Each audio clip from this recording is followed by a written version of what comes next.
he's the Messiah? It's a hard question. Is there a characteristics? Is there certain things you look for? It says in the Talmud about it, but it's a bit complicated. I don't know myself really.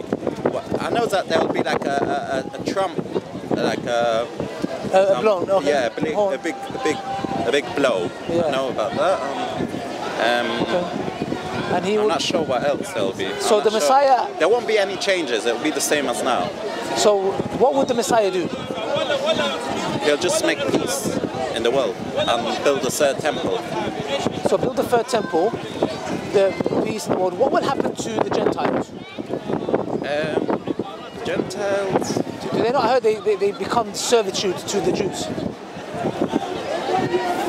I heard this. I don't know how it is. I'm not sure. I didn't see it. I can't say things what I didn't see in the Talmud. I saw this what I said about the trumpet and I don't know about the maybe the Gentiles will. I don't know what will happen. I'm not sure. So when a Gentile, like I'm a Gentile, if I die, is there a chance of me going to paradise? It says if the Gentiles are good and they don't the 7 laws of Noah. Yeah. They don't go against the 7 laws, the basic of killing and adultery, idol worship, robbing, maybe stealing. Yeah. What about idol worship? Yeah, idol worship. So I think that's it. I'm not sure if that's included. It has to be. That's the main one. Yeah. So the Christians will actually be in trouble because they do idol worship. We Muslims, we're monotheists. So we strictly believe God is the one that deserves to be worshipped. The only difference is between us, quite similar, is that you guys don't accept the Prophet Muhammad as the final messenger because he was not a Jew. No one talks about him in our books. I don't know. We don't. There was no mention about him. We believe there is, but that's a different discussion. It's a different discussion on its own. Oh. We believe you guys reject Jesus. He was a Jew. He was a Jew, yes. What's your take on... What do you mean rejected? So you guys don't accept him as the Messiah. We believe he's the Messiah. Messiah didn't come yet. No, we believe he is the Messiah that's going to come. No, he's not, no. Yeah, so you guys don't believe that. So we believe that Jesus, peace be upon him, he was saved by the Jews from the cross of being crucified, and God took him up to heaven, and he's going to come back, and he's going to defeat the Antichrist. Do you believe in the Antichrist? I don't know what it is. Like Dajjal, it's like he's going to be the one that's going to pretend to be God and do miracles on earth, and the Messiah is going to kill him. And we believe the Muslims are going to join the army of the Messiah against Dajjal. That's our belief. Yeah. I don't know. Okay, interesting. We believe that Messiah will be someone from King David, someone relation. So he'll like have to son or something like that. Okay, interesting. Okay. Anything else that I could know about Judaism? I don't know. We talked about the divorce thing. Oh yeah. The get. So if you don't give divorce to your wife, she'll be married to you forever. Yes. Yeah. The husband has to give it from his own free will. It has to come from his own free will. And I mean, you have to go to a Jewish court, and the 3 judges in a Jewish court will determine if you have to give it. Like, let's say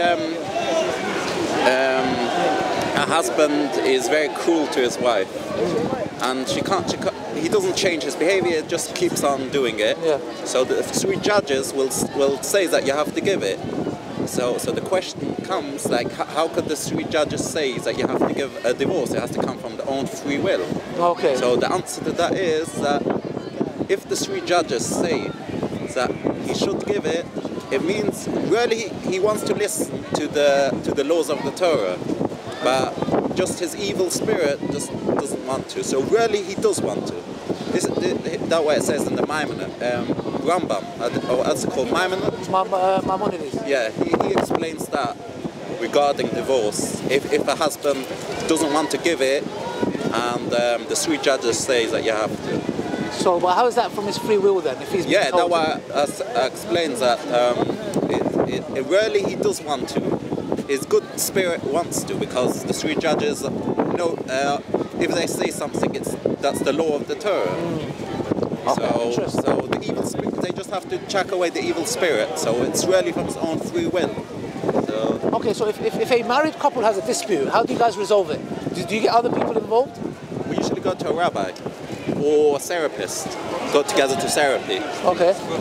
We try very hard. It's a very serious issue. Marriage. Yeah. It's no jokes. Yeah. Judaism. It's like we take it very serious. And she can get married again. She got the get. Yeah. Once she got it, then she can get remarried. She's free to remarry. Okay. In Islam, the woman, the man has the power of giving divorce. So it's like 3 times. It's called talaq. Yeah. But if the man is someone who doesn't pray, who abuses her, she can go and get a khula from the imam. Yeah. So there are those. So for a man, if he doesn't give the talaq, she has other options of leaving. Okay, interesting. Okay. Any yeah, questions? but in Judaism, a husband could be stubborn. There's like stubborn. Yeah. In Islam, if you can't really get it out. There's some women who are stuck for 20, 30 years, you know. Yeah. It's very sad. Yeah, with us in Islam, if the man is being stubborn and he's violating her rights, she can get divorced without. They don't need the talaq. But what's it called? I just tried to reconcile. I tried. The Jewish court tries to reconcile if the husband wants. Yeah. That's why I gave after like a year. After a year, when she asked for it, since she asked. Okay, interesting. It takes a few months, you know. The civil court also takes a year. So I didn't refuse it. You know, even if it means not being with her, my child, you know, that's her choice of life. So you're talking about your personal divorce. Yeah, because I want she should have a good life. Yeah. She should. If she doesn't want me, she should choose someone maybe better or something. Okay, interesting. Coming to the issue of, you know, I'm just like, I don't want to get into politics that much, but did you not believe in your book that you broke the covenant with God, and that's why you have been expelled, and that you are not allowed to have a land to reside in until the Messiah comes? Yes. Okay. Where do you stand, or where does Judaism stand with Zionism? Because I believe there's a big differentiation. Isn't the Torah or the Talmud say clearly that you have been expelled, you broke the covenant with God, and you should not have a land? Yes.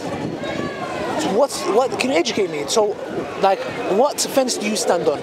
Like, do you believe, no, we do need a land, or no, I'm going to wait for the Messiah? Because the Orthodox Haredi Jews in Stamford Hill, they're very against this. And I believe they are following the true form of Judaism. Yeah, I'm also.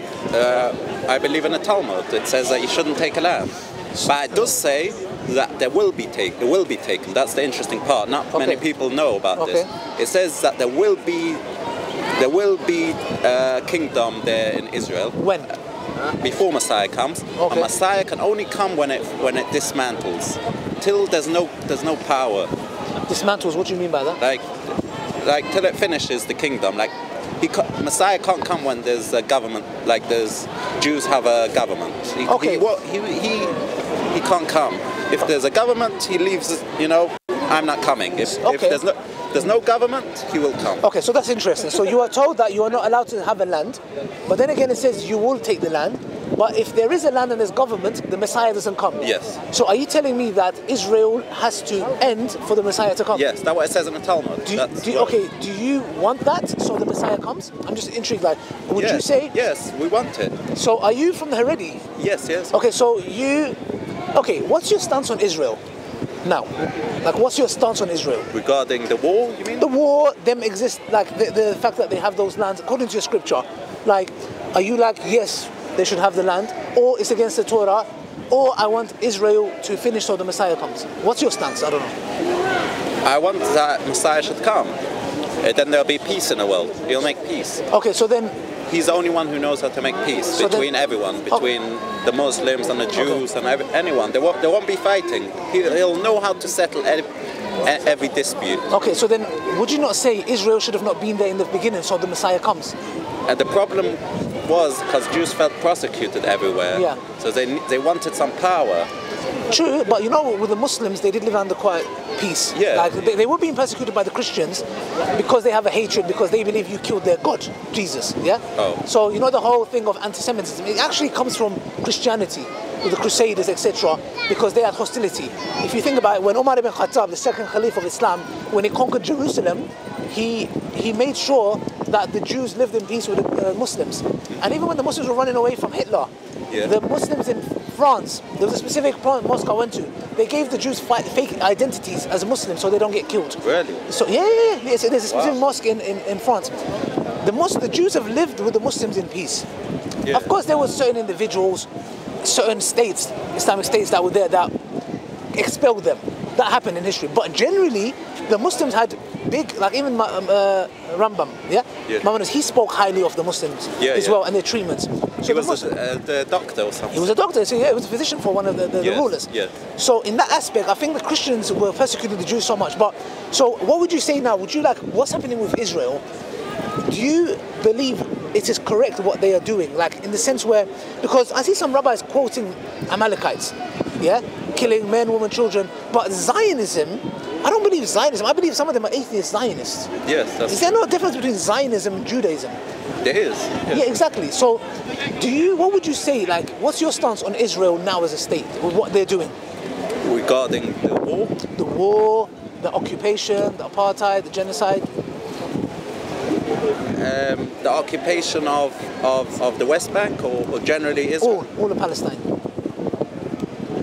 They wanted the land, it's like they wanted to be like all the nations, like just have a land, a home for the Jews. They call it a home. Yeah.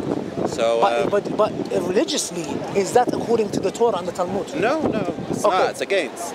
Okay, so it's against, and also the Messiah will not come until that state is abolished. Yes, that's what it says. So then, would I be correct to say, as a true Jew, you would want that state to not exist so the Messiah comes religiously? Yes. Okay, so that's interesting. Okay, I just wanted to know this because I'm just trying to get the dynamics and understand it. But at the same time, when you say they need a home, are you talking about from a sense of a need, not religiously? Not religiously. Okay, but which one do you follow? Religiously, because God knows what He wants. So if we take our human thinking process out, religiously, it shouldn't be there. But you're saying because the Jews were persecuted by the Christians, and many times being expelled, etc., that they do need the land. The Jews probably always wanted the land. It just came in the last 120 years ago. Herzl decided to, I think it was called Herzl. Don't know his name, who founded the land. Okay, so if he decided that a Jew should have a homeland. Okay, so let's say Palestine. Palestine was there. If the Jews lived together with the Palestinians and the Christians, and no persecutions, okay, what does that mean, by the way, Goyim? Goyim means Gentiles. Oh, okay, interesting. So, for example, if the Jews lived in the Palestinian lands, which they did, if it's not on homeland, let's say it's Palestine, but the Jews live with the Palestinians, no problem at all. Is that the solution? They wanted the government. Okay, so if they, according to Judaism, would you not say that them living in the Palestinians, because number one, they want the Messiah to come, number two, having a government... Who wants the Messiah to come? The Jews. Not the Zionists, because if you believe in here's the main point here, because the Zionists do not believe in Messiah. That's why. So when will we have the homeland? When will you have a land? Never, because they did not believe in Messiah. Good. So why not take it now? Good. So they are nationalists. Yeah, nationalists. Good. So we've got nationalism and real Jews. The real Jews like yourself would have no problem living with the Palestinians because it serves them. How? Number one, they have a land they live under. They are not persecuted because they've lived there for a very long time. It's a holy land. It's a holy land. It's not just a land. Exactly. It's very holy. It's a holy land to us and you. Yeah, very holy. So we all can have an agreement that it's a holy land, we live in peace, because the Palestinians never persecuted the Jews. Yeah. Yes, the Muslims What was generally... actually in 1920, was that because of the Zionists? Before the state, people always say that if you live before the state, why was the terror attacks in 1920 in Hebron? Which terror attacks? It was like a whole massacre thing. I don't know why. It might be because of the Zionists, because Zionists started like in... Yeah, because if you look at early, the Zionists were actually carrying out attacks on even British troops. So that's the whole thing. Could be, yeah. Yeah, so I think for a real Jew, if I'm not mistaken, it works for you guys to live in Palestine as their land, live together in peace as they did for centuries, because it works for you in how? Number one, you're sticking to the Torah and the Talmud. Number three, that will allow you to wait for the Messiah to come there because there's no government. Yeah. Do you get it? Yeah. So if He could have come. Exactly. So the fact that Israel, the Zionist nationalists, have started the state, the Messiah is not going to come. He works against you. It works against, yeah. Interesting. So there won't be a third temple if it continues like this. Yeah. It's very sad. Yeah. But do you would you condemn what Israel is doing by killing innocent men, women, and children indiscriminately? Yes, I think civilians shouldn't be killed. Even if it's a war, civilians should be protected. But do you see that's very interesting? Because I was speaking to another Jewish person, and he was refusing to condemn Israel. And somebody was saying, like you're not the Palestinians they're to blame. They're not innocent. The kids, the children. Sure, they're innocent. But you see, it's the difference. You see, guys, it's very important. Look at what he's saying, Eli, and look at what the Zionists I spoke to about. So when people come and talk about anti-Semitism, I mean, I'll be honest with you. Some people call it as taqiyya, whatever it's called. Yeah, that's what Shias do. Yeah, just saying that's in their religion. I'm not trying to say it in a negative way. I have no problem with you as an individual. My religion doesn't have a problem with you as an individual. Yeah. You can live under Islamic rule, and you have lived in Islamic rule. Yeah. And Muslims have protected. Yes. Has there been instances where Muslims have persecuted the Jews? Yes. But majority, 95% of the time, no. And the point is very interesting because how can it be anti-Semitism when my religion, yes, it talks about the children of Israel. Yes, how they went against God, how they went against Moses. Yeah? We talk about that, and God talks about how we punish them. And does it say in your book that God Almighty also punished the Jews before breaking the covenant? Which covenant? Like, for example, when they went against God's covenant, hasn't God Almighty punished them? Yeah, there was that. Good. So there you go.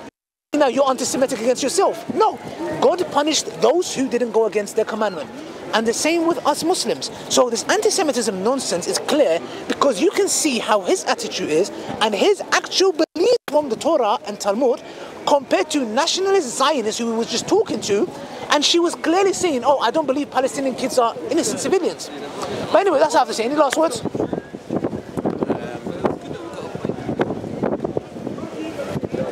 Yeah, that there's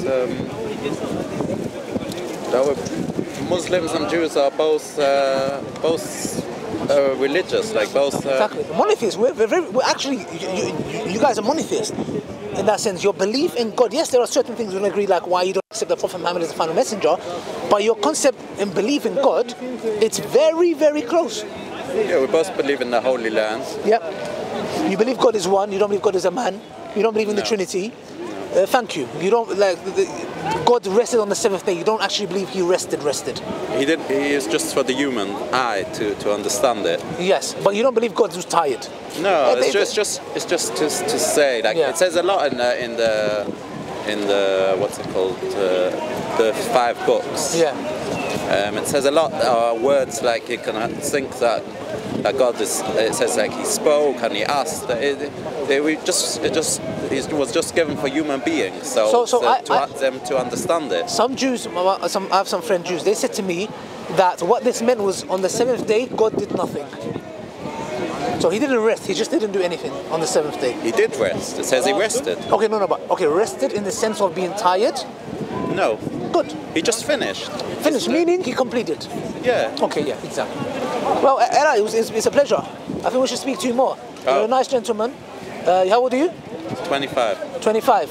You was married, you got divorced? Yeah. You're going to get married again? Don't know. Am I, as a Gentile, allowed to come to the wedding? I'm inviting myself. To a second marriage wedding. Oh, you want a second wife? No. Oh, you talking generally? Yeah. Generally about... Your wedding. Let's say it's your wedding. Are you allowed to invite a Gentile to watch? Yeah, why not? Is it permissible in Judaism? Like to watch or to come to the meal? No, not the meal. Just like, for example, the wedding is there and he's like, I'm intrigued. I would like to know how the wedding is done. Just to come and see it. You can come. Why not? But is it segregated? Men and women separate? When by the actual chuppah, like when is there ever mixing between the genders? Not by the religious ones. No, religious ones. Religious ones. Are you allowed men and women in the same hall? In the same hall, yeah, but with a barrier. Yeah. But the actual chuppah. Yeah. There's no barrier between the men and the woman because I mean the women are here and the men are here. It's just but it's not mixed. It's not mixed. Like That's the only time by religious Jews that you'll see there's no barrier between a man and a woman. Oh, that's the only time. Yeah, because it's actual ceremony of a woman. Yeah, she has to come, so it's a bit of a... Okay. Interesting. In Judaism, just a quick question. In Judaism, are you allowed to have multiple wives? You are allowed to, yes, but there was a big rabbi who forbid it. Why? Tell this rabbi he's mistaken. It's not good because the second wife is called actually... Can I speak to him? It was 1,000 years ago. Okay, I can't speak to him. But what's it called? The God calls the second wife a problem wife because one will always be jealous on the others. The husband will always treat one better than the other, a bit better, so there will always be one jealous. So that's called a problem. So if you have more than one, it's a problem. But I think you look like a man who could look after both of them. No, don't try it. It's not good. It's not good. I think everyone should just keep to one, and for life. Yeah. Until death do us part. The Muslim women are going to be clapping this. They're going to be like this. Allahu Akbar. What, for one? You saying that? Yes. They're going to be happy. In Islam, you're allowed to marry 4 wives. But do actually people do it? They do. It can work, but obviously it is hard. It's not easy. I don't think such marriages work. Generally. It does, but it's hard. It's like maybe rich people who and very, very generous with their feelings, so can really. But generally, if God Himself said that it's a problem, then He created human beings, so He knows. He says a man should marry one, like for the first person in the world. God made one wife. He didn't make 2 because it's not meant to be like that. It was just the humans want more and more. They're never satisfied. It's just from the ego. They can't be satisfied. That's a problem. True, but there's also solutions now. You have widows, divorcees. So, for example, to have and look after them is very important, and also getting married again, like in society, there's many factors that are involved to why second wife is allowed. It solves a lot of problems. But that's a different topic. That's a different discussion. But thank you, Ella. It was a pleasure. Thank you. Look after. We'll have another discussion about second wife another time. Yeah. Yes, but I hope you get married again. You mean second wife in a marriage? Oh, not second marriage. No, second wife in a marriage, 2 wives. It's allowed, yeah. Oh, not second marriage. No, I hope you get second marriage as well. Get married again. That's up to God. That's only God knows that. And let me know if I can come to the wedding. Oh yeah. You can. Call me. Yeah. I'll have kosher food. What? I'll have kosher food. Yeah, kosher food. Yeah. Yeah. Okay. Take care. It was a pleasure, guys. Thank you very much. It's a pleasure, and we look forward to speaking to you again. Okay. Thank you very much. Take care. Sorry, bro. Sorry, Sheikh, I was mentioning him. If you can mention فعدله, that is more important condition. فعدله, you make to be fair before getting second married or fair. Yeah. What about? I mean, maybe you missed it. I didn't hear. What was it? فعدله, you need to be just fair, just between the second. Maybe I missed it. You didn't hear. No, I didn't say it. I didn't go into detail. That is a main condition. Because mentioning